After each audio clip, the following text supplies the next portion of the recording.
name is Dan Smith. I'm a board member of GAS. I'm here to take your feedback, hear your applause, and any comments that you may have for the organization as we move forward.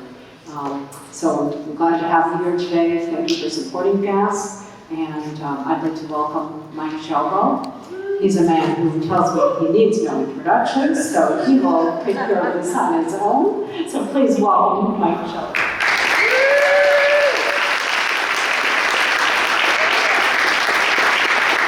If you want to open the door and just leave it open, that's fine. That way anybody who wants to come in or out can do that, and they'll know that we're getting rowdy in here. Hello. This will be an open forum discussion. I'm going to start off with a little intro to get things warmed up and to put some topics out there that you might want to dialogue about towards the end. So now that everybody's joined us and found a seat, thanks for coming in. Hi, I'm Mike Shelbo, and I believe I was chosen for this because I'm a skeptic of the internet, a borderline pessimist, and yet optimistic for humanity to utilize the potential of information and connectivity to benefit us. I'm older than the internet, but not by much. I was born in 1980, and in 1983, ARPANET adopted TCP/IP and begins the network of networks. In 1990, Tim Berners-Lee makes the World Wide Web. So, the jump from playing Pitfall on the Atari for the first time to braving the Oregon Trail on an Apple IIc to building my own PC and dial-up modem was a quick and natural progression. Just like the advancement of the internet from that point forward. Aware of how to navigate the developing World Wide Web, I was more than ready by the time MySpace showed up, introducing social media. And I'm glad to say I have friends that I met from creating a Glass Peoples group for makers and fans of glass blowing in 2003 on MySpace, which was the same year I attended my first GAS conference. So what happens when glass art collides with the internet? Well, the answer might be the enlightenment of the internet age. What's the relevance of glass art in the age of information? Let's talk about that and glass art and the digital platform together. You take technology plus the internet and add an art career, and what do you get? What do you need to make that happen, make it work? Likely you'll need new tech devices, the bare minimum being a new phone with a decent camera. Then you need nice photos taken by you, because you're now a photographer, or another person, which is fine. You'll need fast internet speed. You'll need to find your audience and tap in with your quality work and an honest digital projection of yourself. Can you sustain a career via the internet? Yes. I can't stress enough the importance of content. Your photos, your videos. The first impression, that's the first impression, but it's what you write that strikes through and cuts deeper. That's the connection. Once you connect, impact or evoke emotion from someone you are in. But number one is always the work. If someone loves your work, that's always the first and strongest hook. You can't please everyone and yourself, so focus on being authentic, and the way you operate online will be more natural. Both do-it-yourself or professional approaches each have an advantage, or have their own advantages. People like to see someone just like them doing it, and they want to support that. Others want to and are drawn to a more professional aesthetic, and they want everything polished and crisp. Commonly, people are eager to support a maker that they find out they're the same age as. It's just one of the things that happens to be true.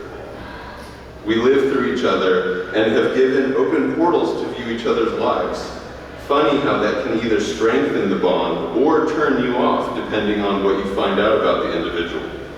Sometimes you really like someone's work, and then you see their true self behind the art, and you're no longer a fan. Getting to know each other's humanity can be brutal or beautiful. That's history unfolding in front of us with each step. Like finding out your favorite painter was an abusive alcoholic their whole career. It may taint how you view their art. Or tales of your favorite musicians being very bad people, leaving you not wanting to listen to those albums anymore. You cannot escape human emotion, even with a digital mask. So some people go big, posting a lot. Others stay smaller, posting once a day or less per week. Some people like to engage their audience and get into the comments and direct message systems. Others prefer just to post less often and let it ride, not ever really tending to the commentary. Both ways get sorted, and that's the point. It usually reflects the personality of the user. In that way, it is best to be genuine in how you conduct yourself online. My advice is to speak digitally the way you would as if a person was in front of you having the conversation. Hopefully then it will not only be civil, but respectful of the fact that real people are behind the digital names and profile pictures. You must choose if you want to share your personal life on your artist accounts. You can always make a private account for your private life if that's what you desire. I think more and more people are living life off the gram while maintaining a balance of using these digital platforms to check in and stay connected with one another. I hope that the enlightenment of the internet age will be obtainable through the balance of handling one's digital and non-digital self. Moderation is key, and that is how humanity has time for something like the internet. I've spoken with so many people that are stunted by social media because they're thinking about it too much. Mostly because they are using it as a constant comparison to their friends and contemporaries.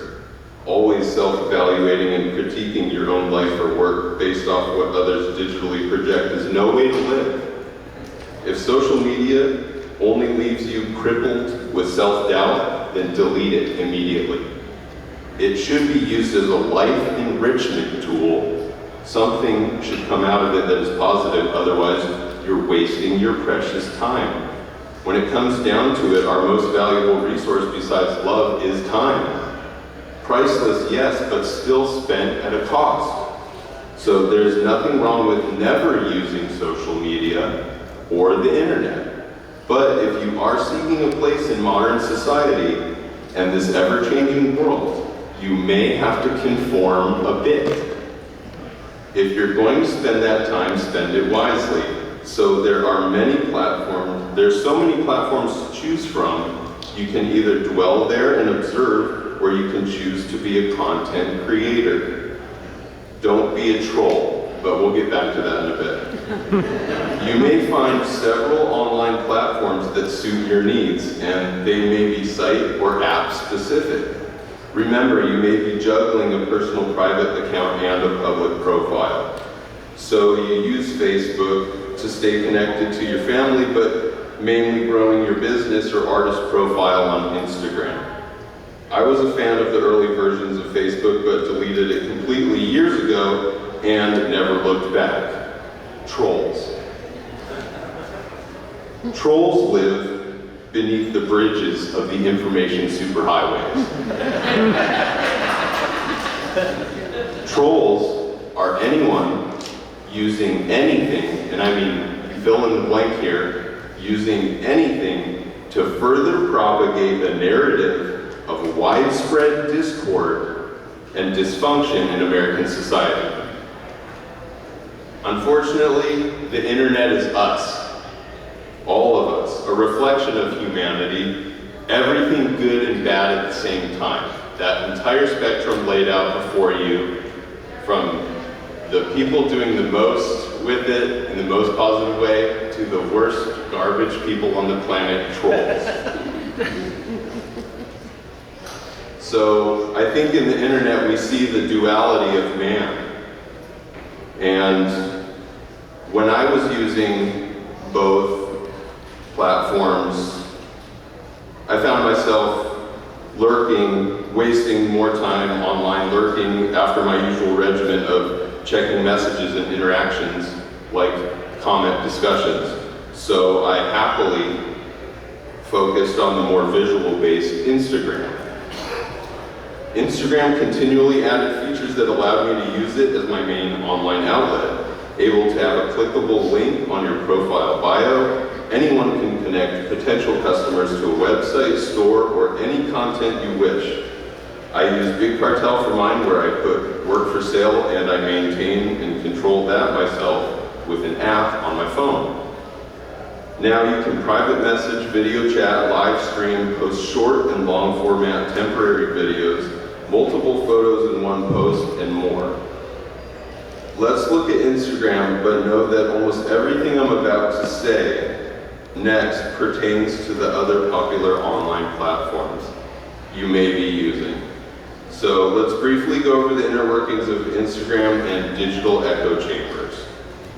A digital echo chamber is something that shows you what you want to see and buy. It's based on your likes, your searches of any app or searchable thing that you're using, Google, and a combination of audio listening algorithms that are probably initiated on all the devices in this room.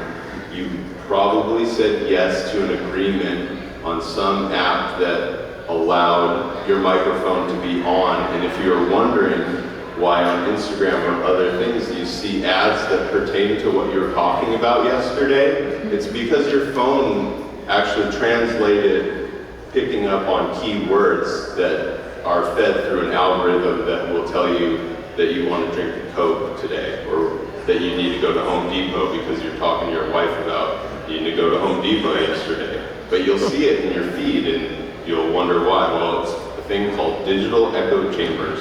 And that's an algorithm all on its own, right? But going back to Instagram, they have their own algorithm which determines whether or not your content will be seen by your followers. The people who have chosen to follow you sometimes won't see your content, and it's because of these algorithms. It's based on your amount of followers, the interaction on your page from those followers, tags by other people of your account that lead back to you, reposts of your content where people actually credit you, hashtags that you use and that other people might pick up on, and if you attach them to your posts, then the algorithm reads them, seeing that they're a popular hashtag, and puts it into a whole different subcategory, possibly putting your thing into the eyes of people that aren't your traditional audience. Might end up putting your work or video on the Explore page, which is supposedly randomly generated, but it definitely is not. Certified badges, that's a whole nother thing. I'm not even sure if there's a glass blower in the industry who has a certified badge on Instagram or Twitter. I'd be curious to find out. Celebrities get certified and then everybody sees their post every time they post it. If we were all certified, then maybe our followers would actually see what we post versus having to track us down on our main page. You have direct messages, which probably play into the algorithm as well, how much you respond to the people who are responding to you, and whether or not you're using the feature called Instagram Story, where you're posting temporary videos or still photos that go away in 24 hours. If you have an account, it's your choice to set it up as a business or personal account. And if you have a business account setting, then it gives you the opportunity to have that link on your profile, and it also gives you access to analytics and insights. Instagram put all this in, and even as a free application, it's actually pretty useful because the analytics are really strong because of all those algorithms that we talked about. You can tell exactly what the age groups are of your customers or clientele who are watching your account. You can tell what states they're in, what countries they're in, what times of day they're looking at Instagram, what days are most popular. Everything's laid out there in the analytics. So check it out if you can. But know that quality content matters here. And whether it's nice photos or good videos, or professional, when you have the option, then you have to have quality content. If you're active and you have time to do it, it's not a bad idea to post your content on all platforms possible. Some of them link together. I have a Twitter account that looks very active, but it's only because I echo every Instagram post to it as a Twitter post with a direct link from my Instagram. It's a simple sliding of a switch that's on the page when you click the post button on Instagram that puts it right to Twitter. Does it matter? I don't know. Does it hurt? No, because it's so easy that it's no different than posting to Instagram. I've seen it result in sales and interactions from my followers, so I continue to use it. So I guess it does matter, and it has shown something to me. But some of my followers likely only use Twitter, but still see all of my Instagram posts because they're seeing that content via Twitter. So how do you choose? I don't know. There's so many platforms, and the digital landscape is ever changing, so don't get too comfortable. Today, the next big thing like Facebook or Instagram may have launched, and we haven't heard about it yet, but in a year or two, we'll all be on it. I'm not sure. But as an artist looking for patrons of my arts, and that's what I feel like a lot of us are doing, I'm always curious and watching for what's next. I don't know if I was one of the first people on Instagram, but I feel like I was in the very beginning. And I could see from a distance that it was going to be bigger than anything that was going on, and surely it's gone far beyond whatever I could have imagined it to be. So shout out to everyone who started a podcast, and extra bonus gold star if you put your videos on YouTube. I hope all your videos go viral and you get monetized for your efforts. I love podcasts, and I have a special place in my heart for video podcasts, even if it's something that you have only to listen to. I'm a big fan of podcasts, but for some reason it strikes home with me when I can see the people sitting in their chairs talking to each other, listening to a lot of comedy podcasts and art podcasts. Shout out to everyone using YouTube or Vimeo and posting original content like your process videos and online tutorials. For a gas hot tip, the Glass Art Society uses Vimeo because when you embed the videos on your website, not only do they stream well in HD, but you never get ads like you do with YouTube. So if you're wondering why they only have their stuff on Vimeo, that's why. But I told them that to duplicate all their videos and post them on a gas YouTube channel and monetize that action. Also, mostly because more eyes are on YouTube each day than anywhere else on the internet. Shout out to everybody who was raised with book smarts and street smarts, because that's all gone now. Plenty of the youth and more are being entirely educated by YouTube and Instagram and other online resources. My daughter learned more Spanish using an app named Duolingo than in her first year of Spanish class. So shout out to everybody with digital smarts. Age is no indicator. It's all personal preference of whether you want to jump in or not. I was walking around St. Pete using my phone to navigate, and I didn't know where I was, so I'm looking at the screen, obviously at the map, and I'm walking on the sidewalk, and from about here to the front row, I hear, and mind you, I'm looking down. I look up and I see the face of the most bitter old man I've ever seen in my life, storming at me with a scornful look. And I knew exactly what he was thinking. This dumbass is going to walk into me and my wife while he's looking at his phone screen. All these dumbasses around here, they're all looking at their phones all the time. Dumbasses. Not an hour later, on that same exact street as I was walking home from the theater where the opening thing was in the lobby, I overheard two spry silver-haired ladies chatting about how excited they were about something that was posted on Instagram. So shout out to that old man. I know exactly how he feels and I understand. But whether you champion or condemn the internet, it's not going anywhere. So now I want to open up an open forum discussion to everybody in the room, and I would like to take questions and field answers and have a dialogue about anything that I've talked about and more. There's a microphone, I'm going to go turn it on, and anybody who wants to just pop right up and ask a question. Thanks for coming out, you guys.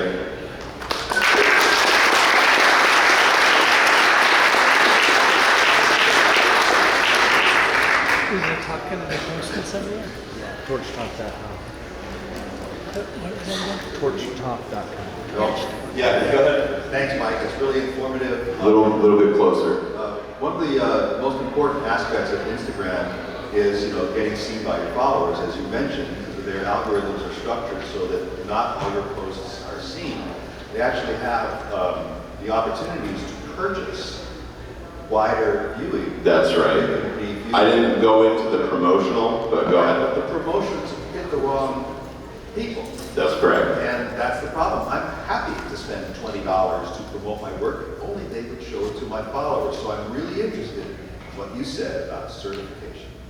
So I tried to get certified when it first came available for all public, and it's an easy thing in the settings. You can go in and you submit. You have to send in a driver's license and some other information, and they tell you we'll get back to you.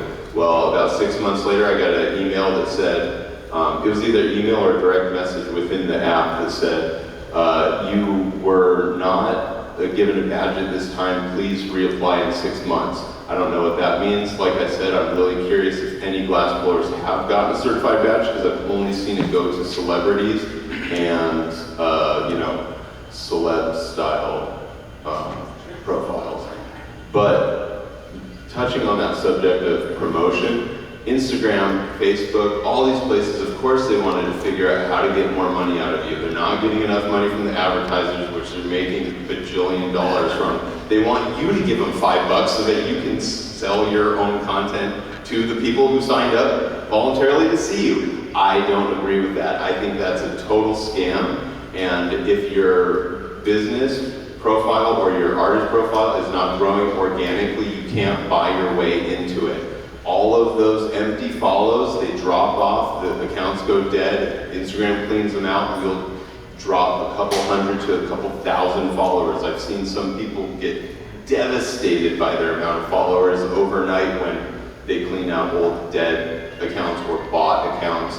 There's so much in the digital landscape that when we go into one specific topic, I left certain things out of my intro because there's such a deep, dark hole to go into talking about, and monetization is one of those. I know that things have changed for YouTube content creators and stuff, where before they were able to make a pretty good living, they cut their fractions down to a fraction of a fraction of a fraction of a fraction of a penny. So they have to get at least like 1 million views to even start getting paid off of a video. And it's different across all the platforms. Easily searchable if you want to research what you can be getting paid from putting your things up on the different stuff, if it ever goes to the level of being seen enough where you can monetize it. But I'm talking to you guys because I feel like we're all individual artists who are trying to grow their profile organically. And the best way to do that is to just keep putting stuff out there, and when the options for paying an extra $5 or $20 are presented to you, don't fall into that scam, because like Robert said, you won't get the followers, you won't get the eyes that you think you're paying for on it. When they're telling you that you need to pay money to have your own followers see your content, there's something wrong there, and I wish they would fix it. Instagram has been changing and getting stressed more to the point where I think people will eventually switch to a non-monetized platform because it's so ad heavy and, wanting your money heavy, that's a lot of what it looks like nowadays. But it's still the best platform and has the widest outreach at this time. Anyone else want to come up to the, cruise up and ask a question?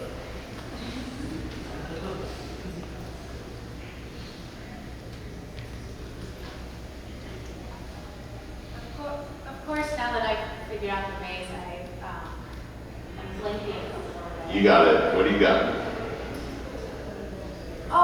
I wanted to know if anyone has experience with being a there's a lot of comic artists who are trying to start making that happen. Yes. I touched on trying to build the patrons of your arts.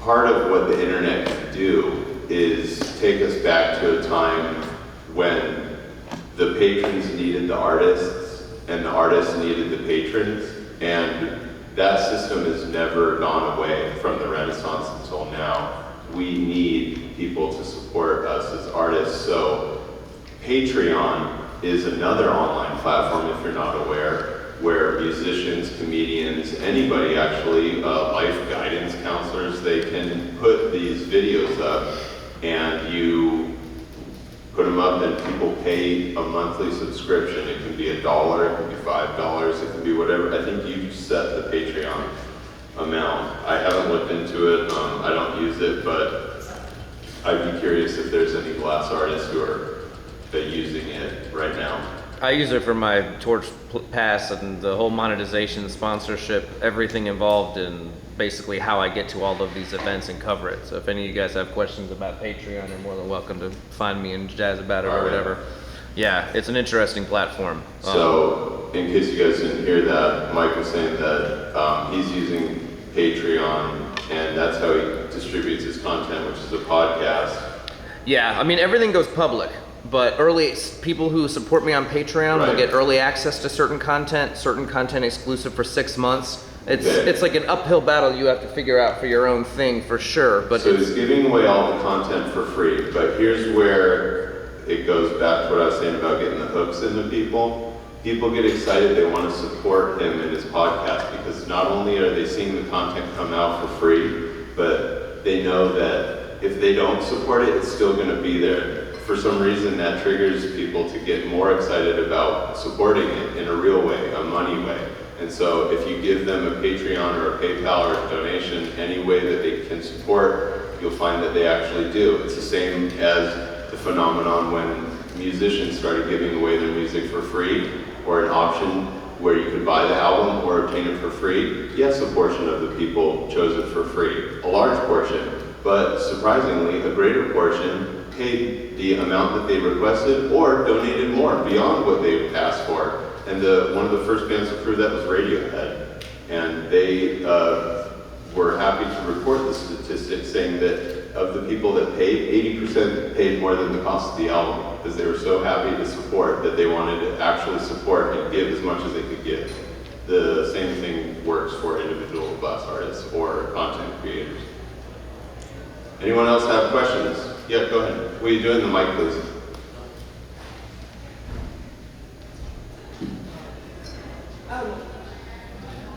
You can pull it out. Have you ever had to deal with presenting different aspects of your work or different types of your work to vastly different audiences? And do you do that, or would you want to speak about doing that all in one place, or having separate online platforms for different aspects of your work? Perfect intro. I don't want to use myself as an example, but to answer your question, I keep all my stuff in one place. My account is both me and I'm an artist, and I show my art and I show little glimpses of my personal life, my own personal preference. One thing is an example, I have 2 kids, and a long time ago I stopped sharing photos of my kids online. That's a personal preference because I have a large amount of followers that are looking at me. First, they wanted to see my glass. Secondly, everything else after that. And if I wanted to do a more family-based account, I would create a separate private profile. And beyond that, then you pick and choose what things come through as more personal. Example, out of my Instagram, if you're not looking at pictures of my glass, maybe you're seeing a flower that I just smelled, because I like to take a picture of a flower.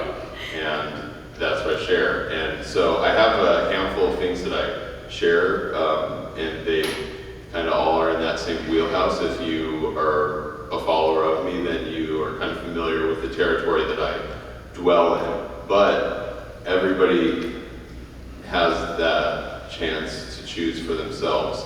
It's an individual case-to-case basis. and it's very fine-tuned to your individual personality and what you want to do with it and what you're trying to achieve with that profile. So I guess my best advice is pick the approach that will satisfy you and not leave you stressed or worried about what you did. Well, I was talking more about different aspects of your art practice as opposed to your personal life and your art practice. I was talking about within your art practice. So like within glassmaking, do I show works in progress? Do I show? Mediums or multiple types of audiences for your glass work if you do different types Right, of okay, like personally, if I'm painting, I'm gonna show you guys a painting. If I'm working on glass, I'm gonna show you glass, but that's my own personal preference. I don't feel like everybody operates that way. I have a bunch of friends who only put up professionally taken photos of their finished glass. They never share a work in progress, they never do an Instagram story, they never do anything, and they're doing just fine. I know people, and I've talked to people over the last couple of days who found that, and this is gonna ring true across the board no matter what medium you're talking about, if you're posting less, working more, but posting finished, completed work, your account is gonna grow because that means you're being prolific, you're getting work done, you're getting work out there, it's selling, it's going out. If you have not posted a piece and it's sold and gone, more power to you because that means that you're on to the next thing and you're not worried about your last post trying to sell the thing on it and whatnot. You're focusing on the work, and again, even in this online world, the work is number one. High quality work is what's going to be sustainable long after all the internet profiles and everything else. We're talking about lasting forever here. So if you want to get your stuff in a museum someday, you need to focus on museum quality work. It will be seen and presented where it's supposed to. Eventually, it'll find its way there. There's a lot of people think the internet is a shortcut to stuff or a springboard. It's not. It's a boggy marsh full of mud where you get your feet stuck, and you know it's a hard trek through it. So when you're not instantly bumped up to super famous or, as I like to say, flameless status, and it's hard. It's a hard grind. Almost everybody I talk to is always wanting to know, how do I get more followers? The answer is make more work, keep putting yourself out there and interact with the people who are interacting with you. You're going to naturally attract people. It's going to be an organic growth based on the fact that you're being prolific and you're making more work, you're showing more work, sharing more work. Next question. Hi Mike, my name's Jordan, Piano Glass. Thank you for giving the talk today. Hi Jordan. So I'm interested in how the algorithms are driving what I would call hype products or hype color, the most recent item, and how that's affecting artists' creativity and innovation in the whole industry and the growth of the industry. Because if artists are creating what's most popular at the moment, are they really thinking for themselves to create what's inside of them? That's a very interesting question, and so it ties into a number of things that we talked about before, hashtags, because if that, in this example, if that hype color is getting hashtagged and the consumer, not the maker, is the one spreading the hype about that color because it's so hot, it will influence the other people thinking that they need to buy that color and use it so that they can be relevant in what's going on right now. That's an illusion, and it has nothing to do with reality. You can make whatever you want, you can use whatever color you want, you can never use color at all. It's really about the work, and if you're constantly chasing what other people are doing, you're never going to be out ahead of the pack, leading the way, and having them follow you. So I say use everything, and use it because you like it, not because you think it's going to sell. There's a good chance that you'll be sitting on that piece made out of that color no matter what. So you gotta be able to get it out there. Now, as far as how it ties into the algorithms and getting seen, I'll use an example of recent from my Instagram profile. I wasn't posting that much, and when I was posting, I was showing like a picture of a flower, and I know people don't want to see that, but at the same time, I don't care. So I put it up, and I don't get that much response, no likes, no comments. But then the next thing I posted was a video of a pipe that I made that was a hammer. It was going into a group show where everyone was making a hammer pipe. It's a design of pipe. So everybody had to do a hammer. I went literal. I made a hammer that was also a pipe. And I shared a video of myself showing it off. And I just watched the numbers go crazy. The amount of views, the amount of likes, the amount of comments. And I didn't do anything out of the ordinary. I just posted different content than the flowers and the other jokey things. Every Sunday I do a Church of Calvin and Hobbes. I was raised on Calvin and Hobbes, so I decided to start a religion on the internet, and it took off. And every Sunday there's myself and other people posting under the hashtag Church of Calvin and Hobbes.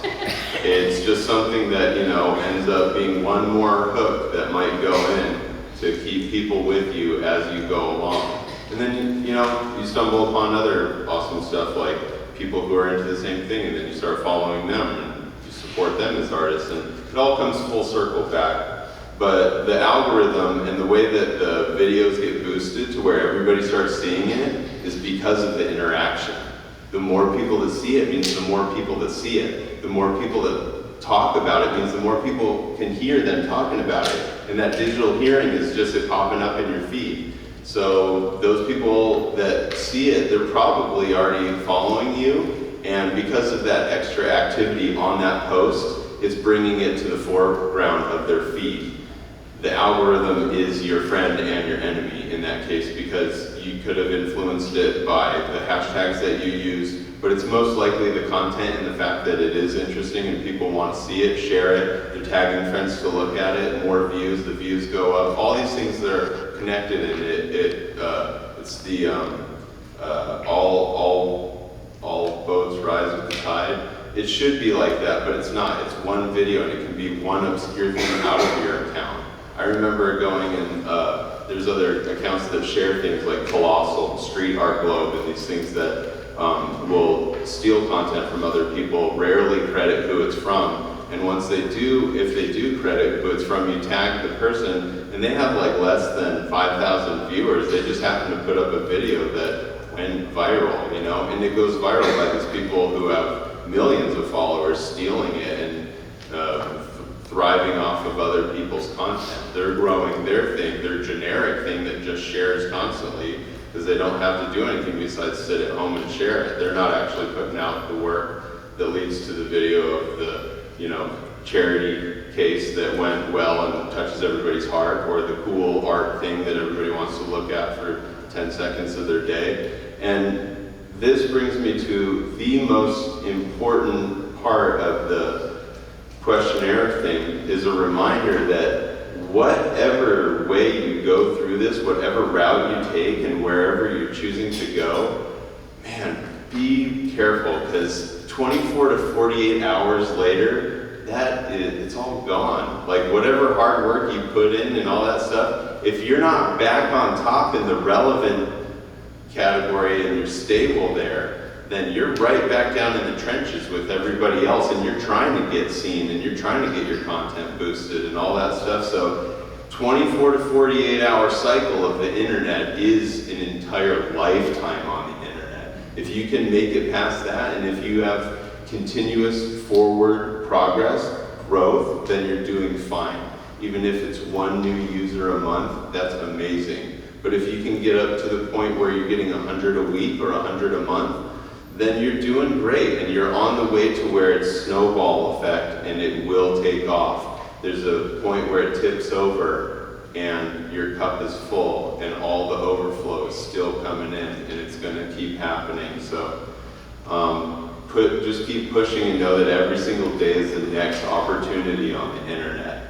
And don't forget that the internet isn't real, and everything I just said is totally irrelevant to living in this reality, this life. You have to actually live this version of life.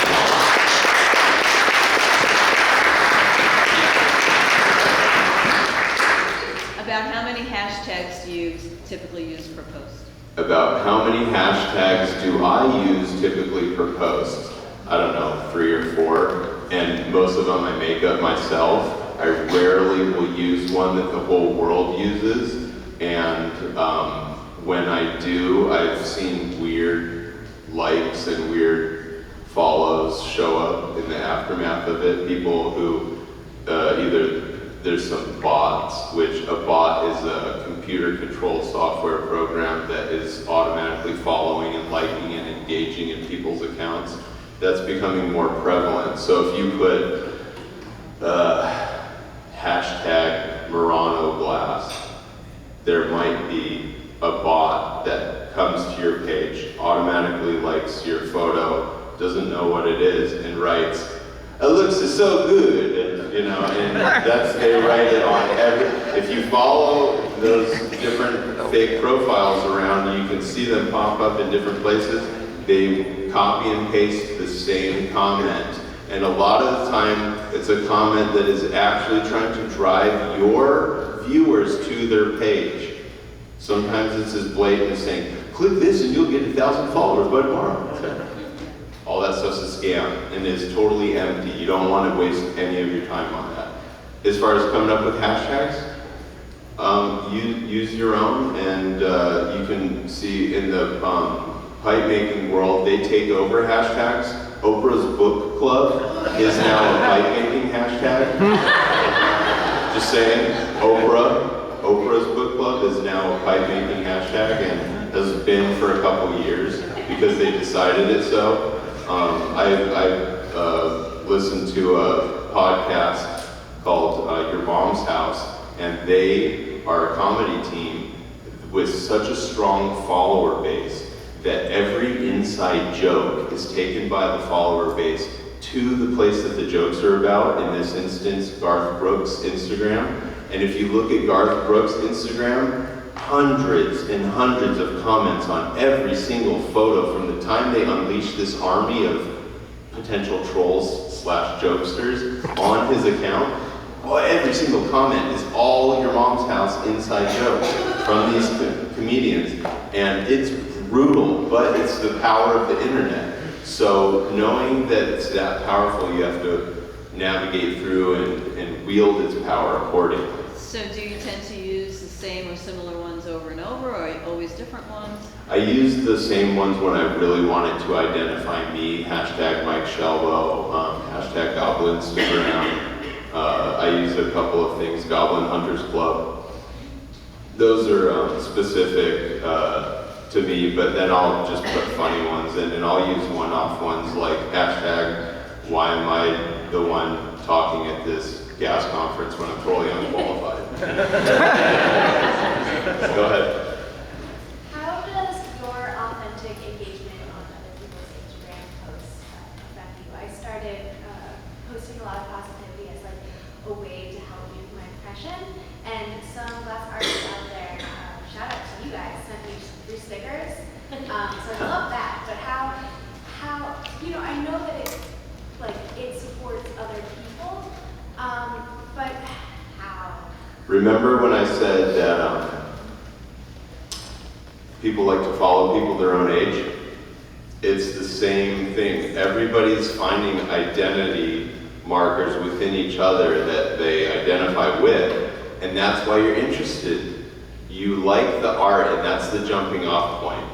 Say we're talking about a painter, okay? Follow a lot of painters, and I love to see their paintings, but I sure do like those little inside glimpses into their world, and I know other people do too. And if you're gonna be as bold as to talk about your really personal stuff, like depression, man, that strikes really deep and gets people really affected, connected to you, and they feel a closer personal connection because you were ready to be as candid as telling them about your depression.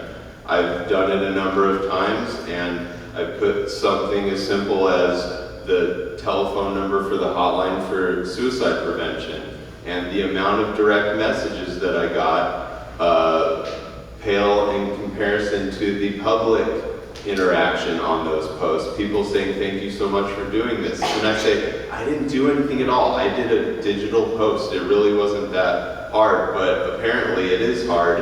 And so if you do take the time and effort, people really like that. And if you're gonna be willing to open yourself up on that level, then you'll probably end up finding that it'll help grow your artist profile or business. But you gotta be ready for everything that comes with that. Again, this is all personal preference, and everybody knows where they're comfortable and where they're not. Keep it in that zone. If you find that talking about depression on your online profile makes you feel better, then you better damn well do it, because what else are you using it for? Nobody should have it be giving them any negativity at all. It should be completely for positive outreach. Any other questions? Yeah, go ahead. Do you follow any media creators like Casey Neistat or Gary Vaynerchuk to stay up to date on your social media algorithm knowledge and? No, but I do lurk pretty hard on the internet. So I'm aware of, I think you said Gary V, right? Yeah, so a lot of people love that guy. And you know why? Because he's real and he talks about real stuff. And a lot of people don't want to be real. And they don't want to get down to that bitter, honest truth. But I don't mind being that person. And I just don't have the energy to get into doing a like talk show or podcast or anything about it. I'm a father of two, and I put all my focus into my family, and everything else is in the aftermath of that. So maybe when my kids are grown up, I'll turn into one of those people who yell at people on the internet, but in due time. So thanks everybody for coming out. If you have anything you want to ask,